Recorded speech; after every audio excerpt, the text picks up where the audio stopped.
Well, ladies and gentlemen, ain't this a surprise?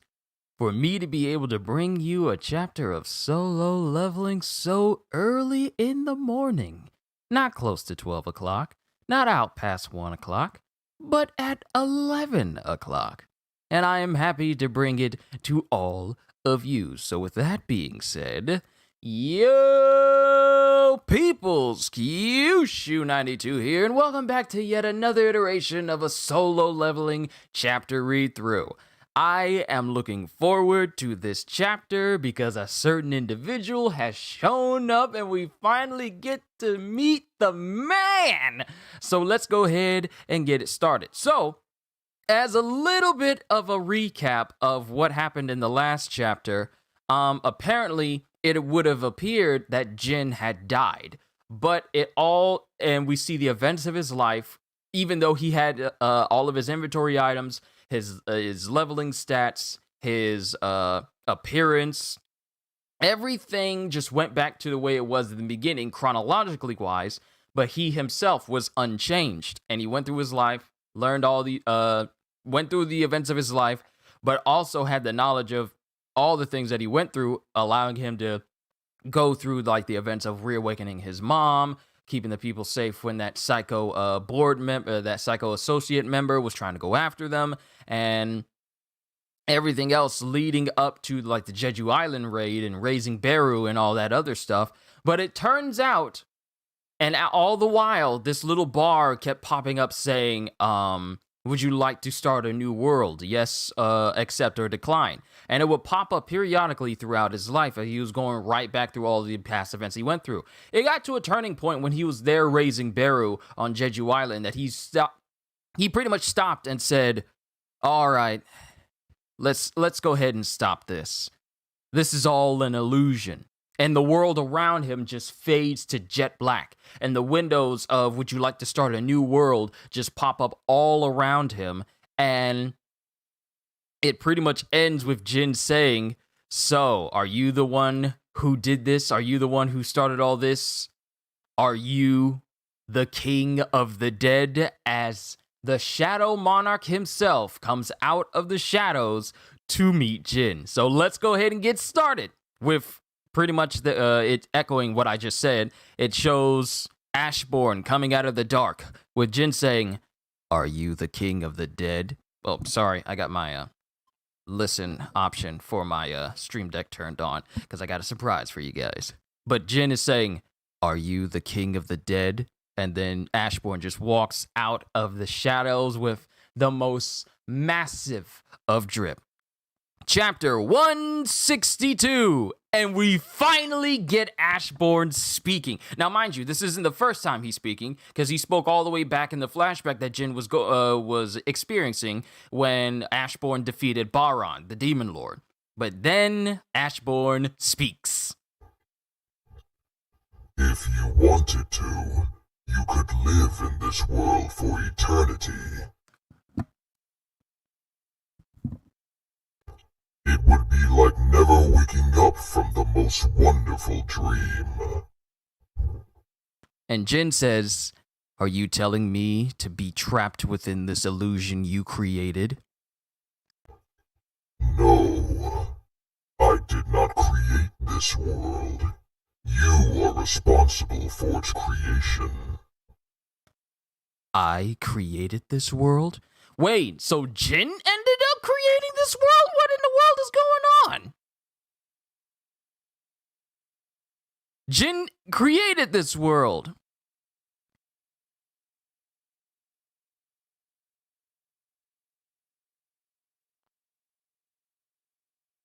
Wait, who is this? Oh wait, all the people in the past are speaking to him. Like that one-armed swordsman dude who just wound up being a mage. He was saying, it's a world created by combining your desire to correct your mistakes up until now, together with my power. In other words, this is my territory. So Ashborne is speaking through the people that Jin has met in his past, like the one-armed swordsman dude he knows and the girl that was always healing him. I forget her name. I'm sorry, I'm not looking at chat because I'm focusing on the chapter. So some of y'all will remind me. Please remind me. I'll scroll back up through chat just so I can know her name. With her saying, "This is the eternal rest." And then it has the guy who died. The other guy who survived who died, who said he had like a child and everything, a wife and child, and who was killed by that psycho Hunters Association member, and he's just covered in blood, and he just says, "Death." They're both saying, this is the eternal rest. Death. And then it has his sister, Jinna, saying, "I've been watching you for longer than you could possibly imagine. You, who had always been closer than anyone to death, yet so desperately resisting against it." And then he takes the form of his mom and he's speaking to him. "I am the record of your struggles, the evidence of your resistance, and the reward of your sufferings. I am death. I am eternal rest, as well as terror. I am you." And then we see him take the form of Jin before Jin awakened. The scrawny little rank E weakest hunter dude. He just stands right in front of Jin. And he's staying with this form and saying, "And within my territory, you are able to do anything you want." And with a wave of his hand, he causes a massive tree just to come up from the ground, including like soil around him in an instant. And then he continues, and then he changes his form into how Jin looks now, saying, "You are able to turn my servants into yours and absorb my power from them." And then it turns into the giant field of flowers that he and Cha Yin were having their little couples retreat on, with him saying, because he's now taking the form of Cha Yin, saying, "Although it's only possible within your own territory, the power to create, destroy, and change the world is an omnipotent power." And then Jin says, "Are you saying that you and I possess the same power?" And then, Ashborne in the form of Cha Yin just smiles at him and says, "I've been waiting for the day we finally meet for a very long time now." I am the Shadow Monarch, the King of the Death, who rules over the power of death, and the administrator of the deepest parts of the darkness. Ooh, if that ain't a hype title to have, I am the Shadow Monarch, the King of the Death, who rules over the power of death, and the administrator of the deepest parts of the darkness. Ooh, I like that. And Jin continues, "Why was I chosen?" I shall show you our beginning and end, and also your beginning. Then we cut to Jin. Check. Yeah, voices are still good. I like switching in between them. And then we shift towards Jin in the present day, where he was, mutilated by the Beast Monarch and the Frost Monarch. And the Beast Monarch, we're back in the present, with the Beast Monarch saying, "He's dead for sure." And then we have Thomas Andre standing there with Leonard Nierman saying, "Hey, Hunter Sung's presence disappeared just now. What happened?" And then Leonard Nierman says, That's. And then Bayek, who started to slightly transform, says, "That's impossible. So now there isn't anyone who can stop those magical beasts?" And then we got the sniper on the roof who's saying, "Darn it, I should have listened to that person earlier. Maybe we could stop them if we bombard them right now." "No, we must stop them. Now that even the national level hunters have failed to subdue them, there is no going back. Everyone, prepare to fire! We will fire at once with my signal! Our target is that magical beast who looks like a White Walker." "Oh, I'm sorry. So y'all know about Game of Thrones. At least the good half of it. Before season 8. Okay, respect. And the Frost Monarch notices something. And then the sniper notices something.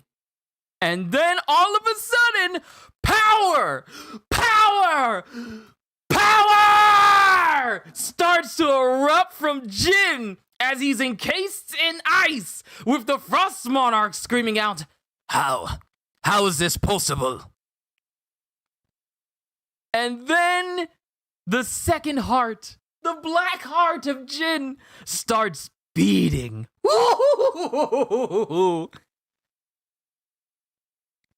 And the Frost Monarch says, Don't tell me. No, we can't let this happen. We must stop the true king from descending after the fake king has died. And both the Beast Monarch and the Frost Monarch launch at Jin. And the Beast Monarch gets a big old foot to the face. I'm sorry, I gotta stand because your boy, woo! We got the Beast Monarch getting the ever-living crap kicked out of his face. And then, off the side of the Frost Monarch, the Beast Monarch... Okay, so, I'm sorry. The Beast Monarch got kicked into the Frost Monarch as someone jumps high into the air above them. And they were kicked with such force that both of them go careening in the opposite direction and straight into a nearby building. There's like a literal sound barrier broken. Wait a minute. Wait, that's not Jin!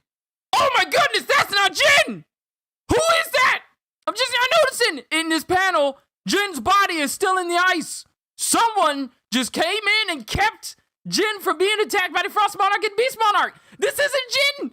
Who is this?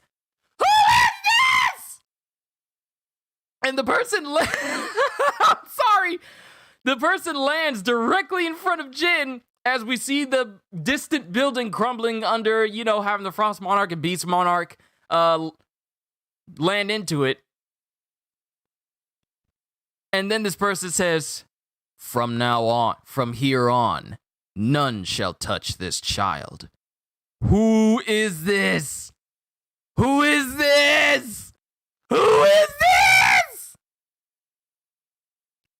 Okay, and now we're getting narration.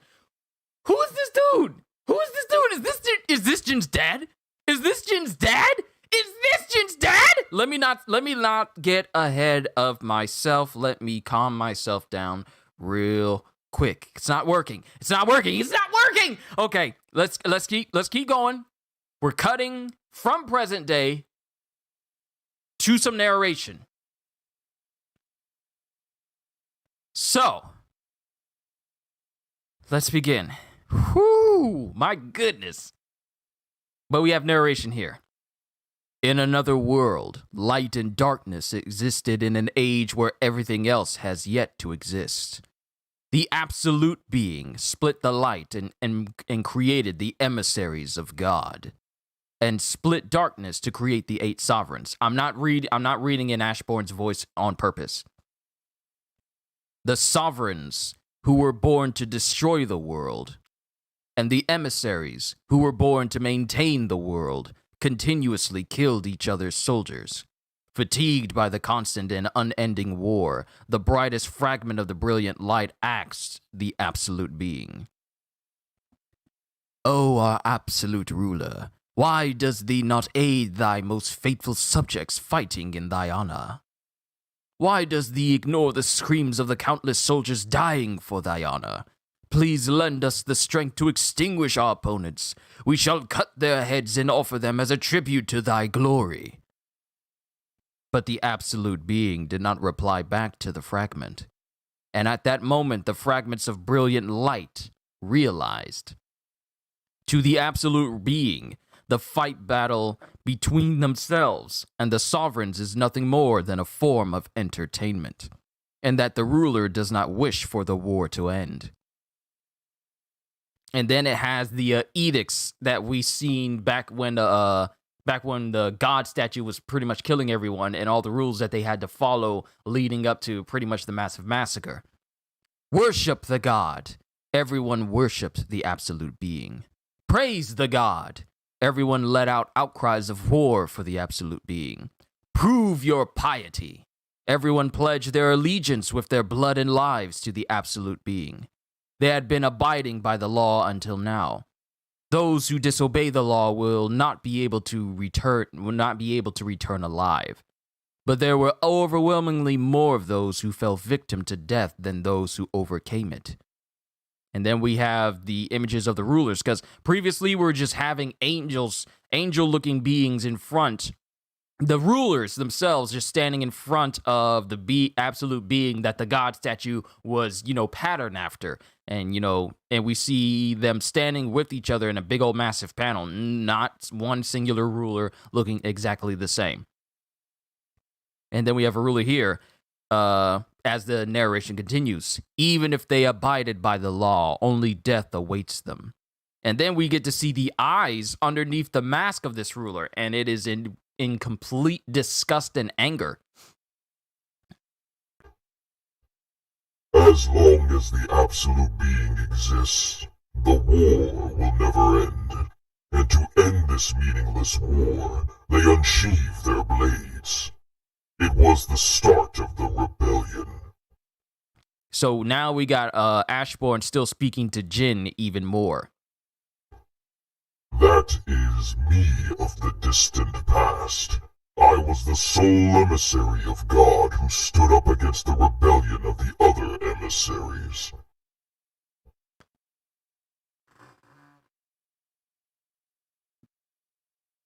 Bruh! Ashborne used to be a ruler!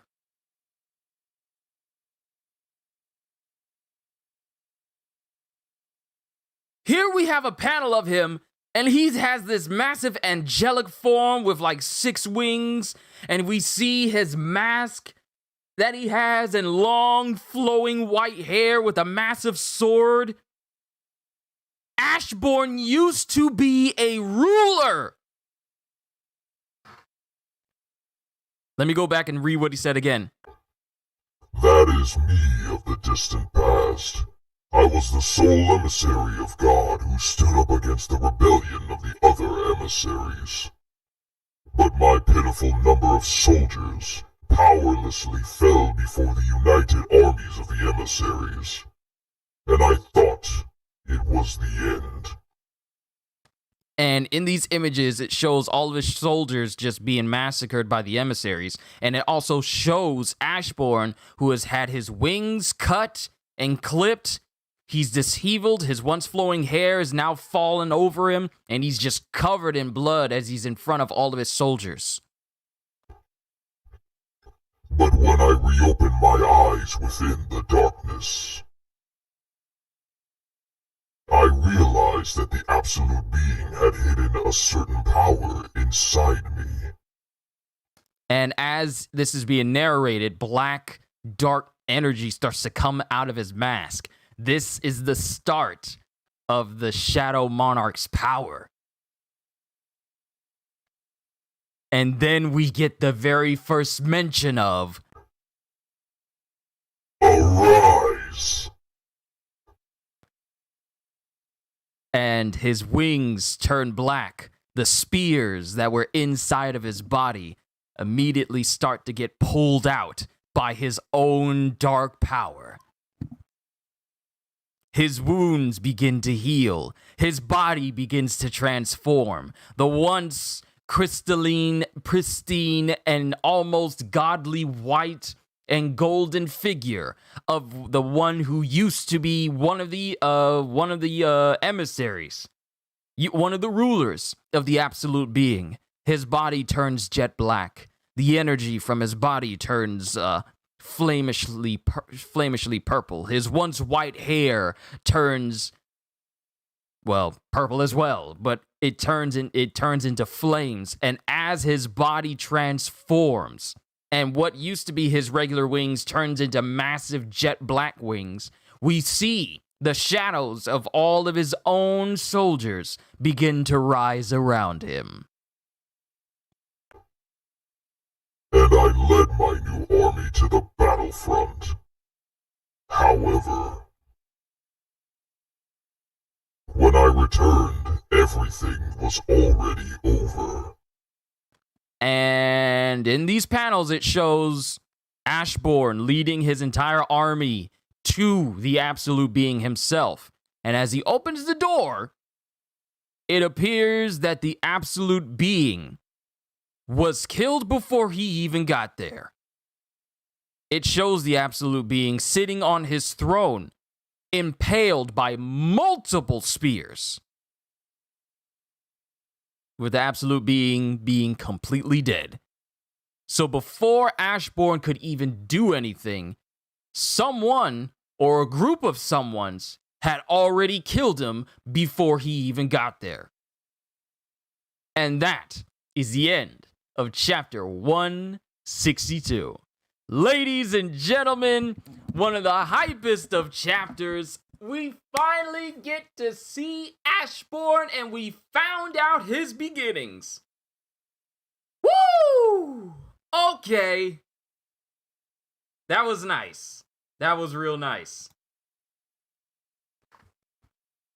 Okay, let me just see everyone. Cohagen, Deborah, and Queen JT.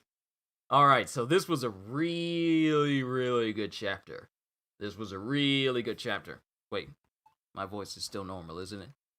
Yeah, my voice is normal again. Hopefully the switches between my new Ashborne voice that I created yesterday specifically for this chapter and my regular voice, hopefully the transition between the two weren't too jarring and they worked out fine. But what a great chapter! We got to see more of Baron, apparently in this world of darkness that Jin is in right now.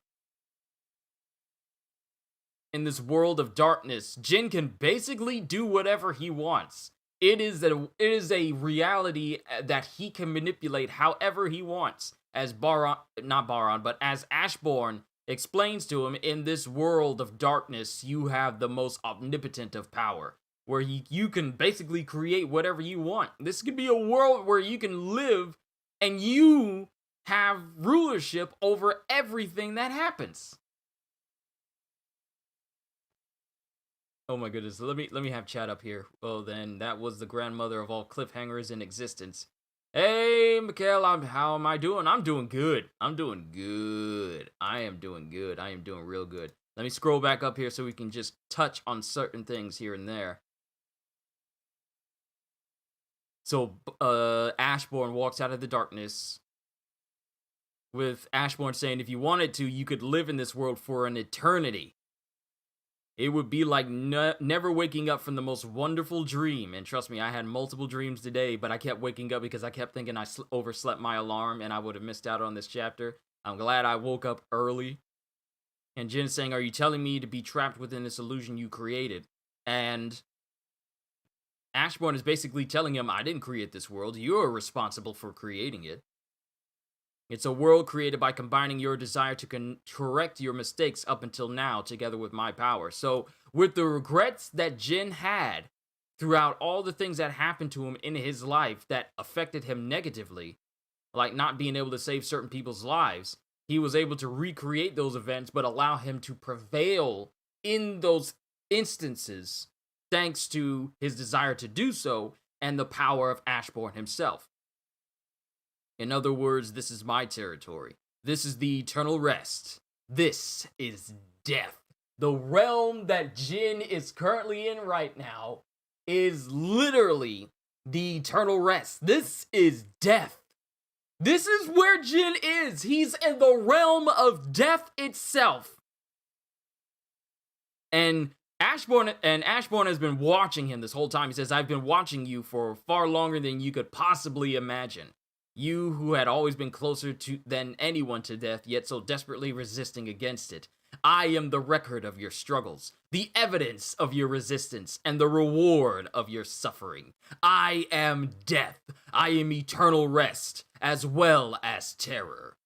I am you, And he's going through all these different, he's shape-shifting between all the people of his past, Cha Hae-in, his mother, himself before he reawakened, scrawny, rank E, worst hunter in the world Jin from the past. Saying you can basically do whatever you want in this world. And he says, although it's only possible within your own territory, the power to create, destroy, and change the world is an omnipotent power. And he also says, I've been waiting for the day we finally meet for a very long time now. I am the Shadow Monarch, the king of the death who rules over the power of death, and the administrator of the deepest parts of the darkness. And then Jin's like, why was I chosen? And then Ashborne says, I will show you our beginning and end, and also your beginning. So even though we're getting the backstory of Ashborne, when, as we find out, he used to be a ruler who served the absolute being, we also get to find out what led up to his power being given to Jin's. So even though it's not covered in this chapter, we're going to go through that. We're going to go through that. And then we cut to the present. Jin is being frozen with the Beast Monarch saying he's dead for sure. Thomas Andre is wondering what's going on. Leonard Nierman is being denied yet another instance of him being able to fully speak before he's interrupted by someone else. Bayek is wondering what's going on. The sniper on the roof is all like, maybe we can do this. Maybe we have to stop them. And as he's preparing to fire down on the Frost Monarch, the Frost Monarch notices something, and power begins to erupt from Jin. And the Frost Monarch is now like, how? How is this possible? And the second heart of Jin, the black heart of Jin, begins to beat within him.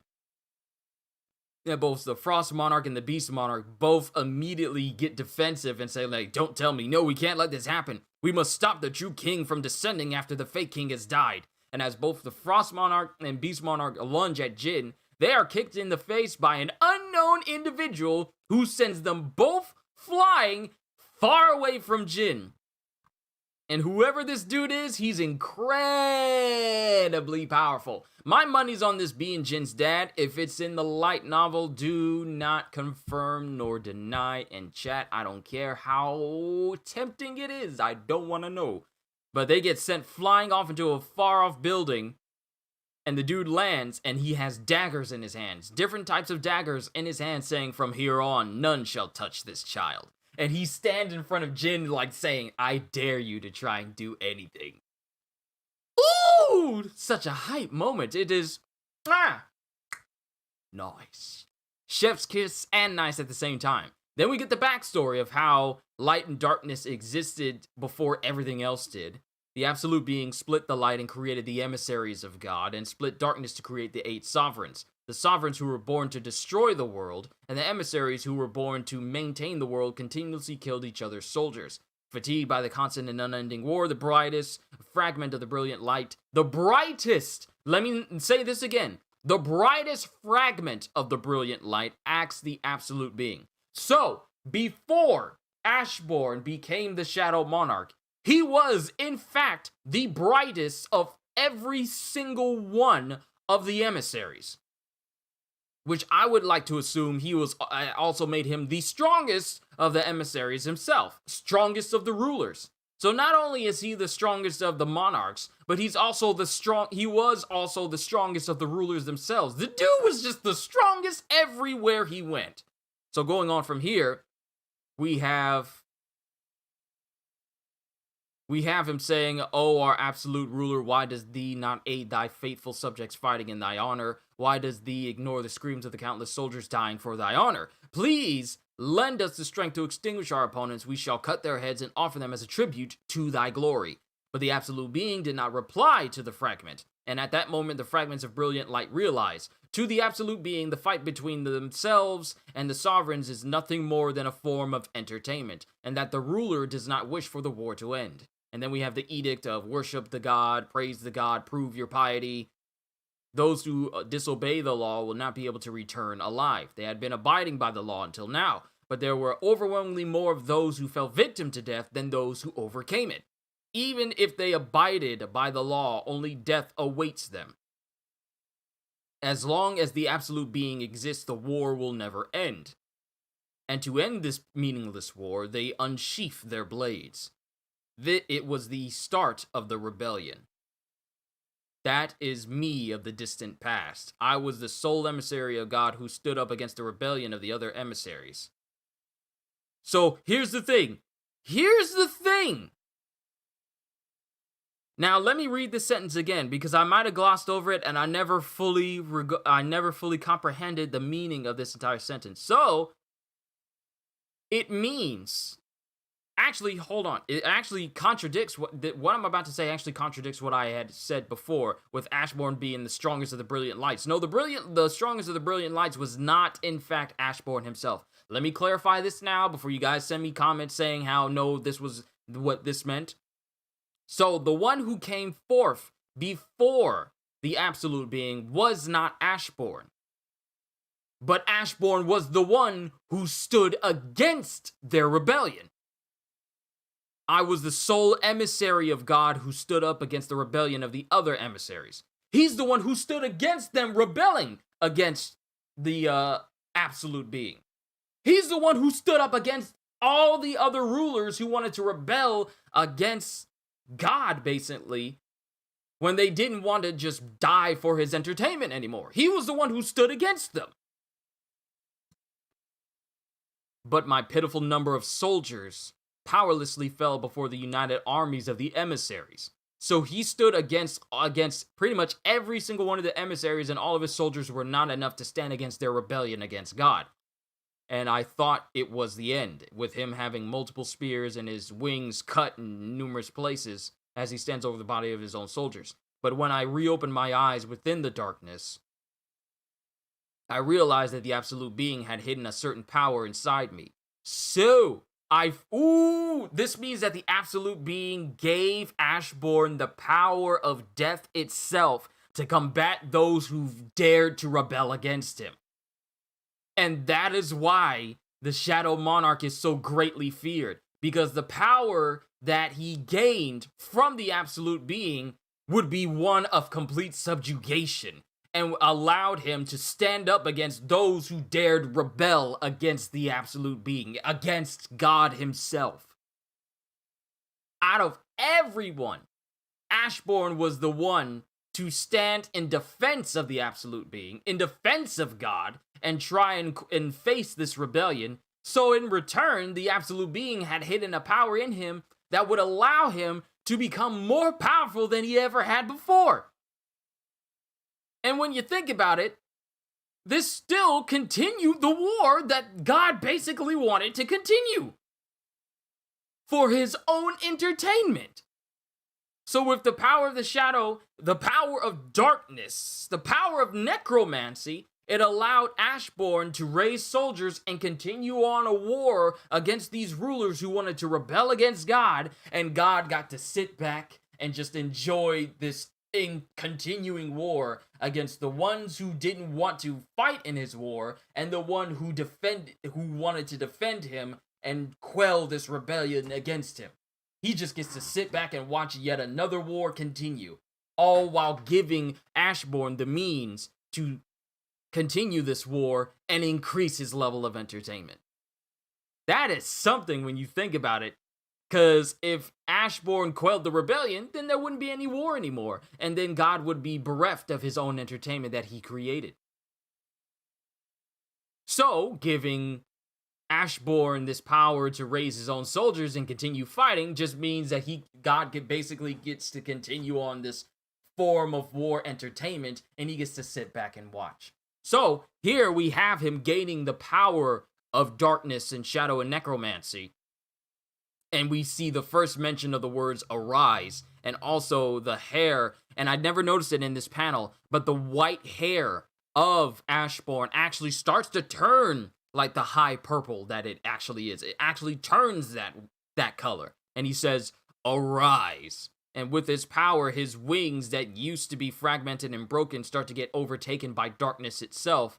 And as that happens, his own energy starts to expel the spears that were once slowly killing him out of his body, healing his wounds, completely turning his body black and turning it all into shadow. And as this is happening, multiple upon hundreds upon thousands of soldiers are raised and turned into shadow soldiers around him, with him saying, "And I led my new army to the battlefront." So his endless army travels to the throne of the Absolute Being. But when he gets there, the Absolute Being, God basically, is killed on his throne, just impaled multiple times through multiple spears. And then we're just left wondering what's happening. So I have to say, my goodness, ladies and gentlemen, this was a fantastic chapter. Now, let me see what you guys have been saying. Ashborne is the most powerful ruler before. That got me thinking, the absolute loyalty of the Shadow Soldiers give to the Shadow Monarch resembles the Shadow Monarch's loyalty he once gave to the Absolute Being. Ain't that something?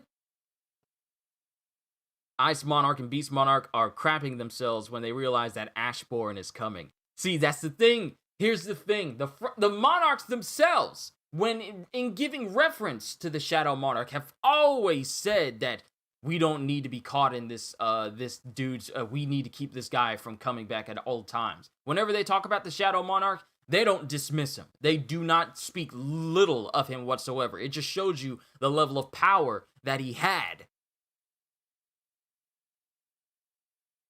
The power that he had was able to fill them with fear before. So like once before, it says we don't want to be stuck in that realm of fear again, which means that it happened beforehand. So when it comes to the Shadow Monarch, the other monarchs know of his power. They know to avoid it completely, and that he's the strongest one who ruled over the universe. So when the Beast and Frost Monarch noticed that his black heart was beating, that was like, oh wow. The Frost Monarch is all like, wait, I just used my absolute power in order to fight this hunter Sung Jin Woo, who holds the power of the Shadow Monarch. I used my own trump card in order to stab, in order to fool this human, and, get the advantage. And now, Ashborne is about to begin his second phase. It's like the Frost Monarch went into his second phase with his hair all out, bare-chested, black markings across his eyes glowing and everything.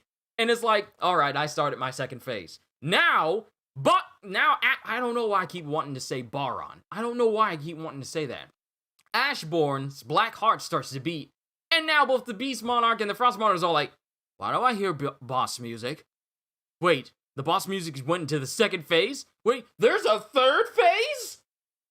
So now they're literally beside themselves because they know something bad that is not in their favor is about to happen. Literally, Jin's dead body that he encased in ice just erupts in power. Now, mind you, he's still encased in ice, but the energy of Ashborne himself just emanates, like it oozes and flares out from the ice. Now, it doesn't break the ice, but it just comes out of the ice even while he's still sealed inside of it. And as they try to attack it, they get knocked away by what I would assume is Jin's dad. Ashborne, Baron, same thing. Not really. No, not really. They are two entirely different beings, one of which has the absolute massive amounts of drip, and he's just hype incarnate, as well as being death incarnate. But they get knocked away by Jin's dad. But the power of Ashborne is so great that they both immediately launch at Jin's dead body in order to stop whatever's happening. Jin is basically dead right now, okay? He's basically dead right now. But the power that is in Jin is so great that they want to just destroy his already dead body. His body can't do anything to them. But it poses the power of Ashborne poses so great a threat to them that they lunge at Jin even while he's dead. They go in for the double tap, but they get knocked away. I was about to say the same thing. My money is on that too. That was Daddy Jin. Ice Monarch. Yeah, okay. I think the Ice Monarch called the one who possessed the chairman the brightest fragment. So, does that mean that the brightest fragment who was talking to the Absolute Being, was that the same exact fragment that was in Gogun He when Gogun He was originally fighting the Frost Monarch, before his death? Interesting to think of. But there is such a massive amount of hype that comes from the history of Ashborne, and this was such an amazing chapter. Oh my goodness. We got the much needed exposition. We got a brand new player on the field in the present day that's defending Jin. So hopefully next week, if we don't go on break or if Chugong is doing well and we don't go on break due to any health issues or whatever, I cannot wait to see where the story goes from here. Oh my goodness. This series is amazing. But I don't want to keep you guys bogged down for far too long. This was just an amazing chapter. 18 people. Good lord. It's good to see you all here. I hope you all enjoyed my reaction to this chapter. And I also want to say thank you for your continued support of this channel, whether it's through your comments, your likes, your subscriptions, and super chats, and all stuff like that. I am just immensely honored that you guys enjoy what I do. But this was a fantastic chapter. Like I said, I'm not going to keep you guys here any longer. I'm just going to close out with the fact that I am happy to have started this series of solo leveling. I want to thank you, all of you who have convinced me to start this series. I really do enjoy it, and I look forward to seeing where the story goes in the next chapter. All in all, this was I want to say a good 10 out of 10 chapter because we got some much needed exposition, and to find out that Ashborne used to be one of the rulers, the one who was most loyal to God, and God had placed a power in him that allowed him to literally stand toe-to-toe with everyone that rebelled against God, basically. It just shows you that it's scary. Don't you find that scary? Don't you find that scary that God had hidden a power in his most loyal subject that would allow him to stand against every single one that would dare rebel against him? And over the years, his power was so great that everyone feared him. They literally went against the edicts of God that he placed. Like, hold on, let me just go through this real quick. Let me go through this. Let me just go through these stupid ads and notifications that keep popping up. Let me go back to the edicts. Worship the God, praise the God, prove your piety. Every single one of his emissaries that disobeyed this now have to face the judgment from the power of the Shadow Monarch that God basically gave to him. And now they have to suffer because of them not following these rules. But overall, this was a great chapter, and I'm glad we got to see more of Ashborne. I hope my Ashborne voice that I created specifically for this chapter was good. I'm going to have to listen to the playback just to see how well I did, because I just winged it. So that's all I got, and I really am looking forward to reacting to yet another chapter of solo leveling for all of you. It is an honor and a privilege for me to do this for all of you. As long as you're entertained, that is the only thing that I purposefully seek from you. As long as you're entertained, that is all that I look for. So I just want to say, for all the years that I've been a YouTuber, I find no greater joy than doing this. So with that being said, hope you all enjoyed. Can't wait to see you all in my next video. And if you're new to the channel and you enjoyed what you saw here today, then consider subscribing, because I am always looking forward to entertaining you. So have a fantastic day. And once again, as always,